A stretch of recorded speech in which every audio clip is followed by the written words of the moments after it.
الحمدللہ والصلاة والسلام علی رسول اللہ ثم اما بعد فاعوذ باللہ السمیع العلیم من الشیطان الرجیم من حمزه ونفخه ونفثه بسم اللہ الرحمن الرحیم رب اشرح لی صدری ویسر لی امری واحلل عقدۃ من لسانی یفقهوا قولی رب زدنی علما۔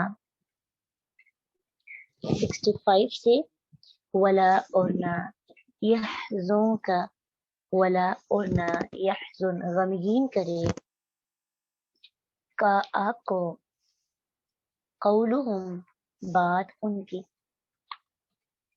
کن کی بات؟ مشرکین کی، وہ لوگ جو اللہ کے رسول کا انکار کرتے ہیں۔ اب دیکھیں یہاں پہ شروع میں لام آیا نا، لام تو یحزن تھا تو اس کو اپنے لام کو یحزن بنا دیا۔ یہ جو ہم نے کل سیکھنا اس کی اگزامپل ہے کہ لام یعنی حروف جازمۃ المضارع، تو جازمۃ المضارع میں ایک حرف لا بھی ہے۔ لا جب مضارع کے شروع میں آتا ہے تو اس کو جو ہے مجزوم کر دیتا ہے، تو اس کے لاسٹ پہ دیکھیے جزم ہے۔ ولا یحزنک، اور نہ غمگین کرے آپ کو، قولہم بات ان کی، ان العزت، اب اس کی جو آج سیکھا یہ اس کی اگزامپل نہیں ہے، یہ ویسے یہ کہ عزت اسم ہے تو ان حرف مشبہ بالفعل کی وجہ سے العزت کے شروع میں کیا آیا؟ زبر آیا، زبر آئی ہے پیش، عزت اصل میں تھا تو عزت بن گیا انہ کی وجہ سے۔ بے شک عزت للہ اللہ کے لیے ہے، جمیعاً ساری کی ساری۔ اب اللہ کے شروع میں لام زد لی آیا ہے تو کیا ٹرانسلیشن بنی؟ کے لیے۔ جمیعاً ساری کی ساری، ہوا وہ، السمیع خوب سننے والا ہے، العلیم خوب جانے والا ہے۔ اسم جو ہوتا ہے وہ بھی اس کی اوریجنل حالت جو ہوتی ہے نا وہ رفع ہوتی ہے، اس کے شروع میں بھی اگر کوئی ایسا حرف آ جاتا ہے تو جس کی وجہ سے اس کی حالت رفع سے نسبی ہو جاتی ہے تو پھر اس کی حالت چینج ہوتی ہے۔ ادروائز اسم بھی مضارع کی طرح کیا ہوتا ہے؟ حالت رفع میں ہوتا ہے۔ اللہ خبردار، ان بے شک للہ اللہ ہی کے لیے ہے، من جو کوئی فی السماوات یا آسمانوں میں ہے، فی جو ہے حروف جارہ میں سے ہے، اور یہ ہم نے سیکھا تھا اسم کے چیپٹر میں کہ جب اسم کے شروع میں حروف جارہ میں سے کوئی حرف آ جاتا ہے تو وہ اسم کو جری حالت میں لے جاتا ہے۔ اچھا، مضارع میں 3 حالتیں ہوتی ہیں، کون کون سی؟ رفی، نسبی اور جزمی، یعنی جزم آ جاتی ہے اس کے لاسٹ پہ۔ تو اسم کی 3 حالتیں ہوتی ہیں، کون کون سی؟ رفی، نسبی اور جری۔ اس کے لاسٹ پہ جزم نہیں آتا، زیر آتی ہے۔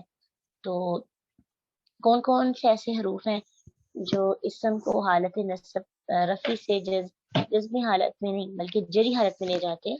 17 ہے، لیکن قرآن میں 11 کا استعمال کیا گیا ہے۔ اس میں سے ایک فی بھی ہے۔ ومن، اور جو کوئی فی الارض زمین میں ہے، وما اور کس کی، یتبعو پیروی کرتے ہیں، الذین وہ لوگ جو، یدعون پکارتے ہیں، من دون اللہ سوائے اللہ کے، شرکاء شریکوں کو، ان نہیں، یتبعون وہ پیروی کرتے، الا مگر، الظن گمان کی، وَإِنْ اور نہیں، ہم وہ، الا مگر، یخرصون وہ قیاس آرائیاں کرتے۔ ہوا وہی ہے، الذی جس نے، جعل بنایا، لکم تمہارے لیے، اللیل رات کو، لتسکنو تاکہ تم سکون حاصل کرو، لی تاکہ، اب لی آ گیا ہے تاکہ کے لیے، اور یہ لی لام کئی ہے۔ تسکنو اصل میں تسکنون تھا لیکن لی کی وجہ سے یہ کیا بن گیا؟ تسکنو بن گیا، نون آخر سے گر گیا یعنی حالت رفی سے نسبی حالت میں آ گیا۔ فی اس میں، والنہارا اور دن کو، مبصرہ روشن دکھانے والا، ان بے شک فی ذالکا اس میں، کس میں؟ یعنی ان تمام چیزوں میں، رات میں، دن میں، آیاتین البتہ نشانیاں ہیں، لقوم ان لوگوں کے لیے، یسمعون جو سنتے ہیں۔